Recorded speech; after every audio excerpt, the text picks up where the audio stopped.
What in the world could droove Mr. Clean, the bastion of cleanliness and hero of spotlessness and pristinity? All it took was one bad day. It all started with a window. One day while Mr. Clean was scrubbing through Nowheresville, he opened the door for a blind old lady and helped her to see in for her. He saw that her windows, after decades of neglect and dirt buildup, had become more akin to glass walls.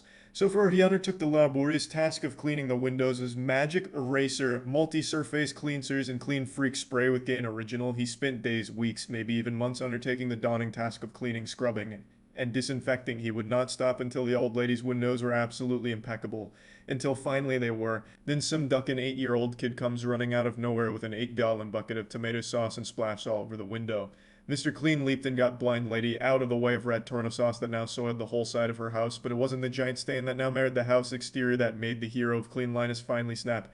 It was a single drop that stained his once perfectly white shirt. It was the fact that after all these years of fighting filth, he was now finally filthy. He stood there for nearly a minute of utter silence and stillness. Then he got out a shovel and dug a hole before filling it with water and dumping the excavated dirt back in, creating a mud hole. He grabbed the boy and threw him in before jumping into the mud pit himself, rolling around in it until his shirt was permanently stained brown. The kid tried getting out of the mud, but it was no use as Mr. Clean pulled him back in and forced him under the mud. He then left covered in the filth he had spent so long fighting, returning minutes later with a tank and a new line of products that did the opposite of make things clean. They made things dirty. It was then that Mr. Clean exclaimed the following sentence: "If the world no longer has won or need the toils of Mr. Clean, then it shall endure the reign and malevolence of Mr. Dirty."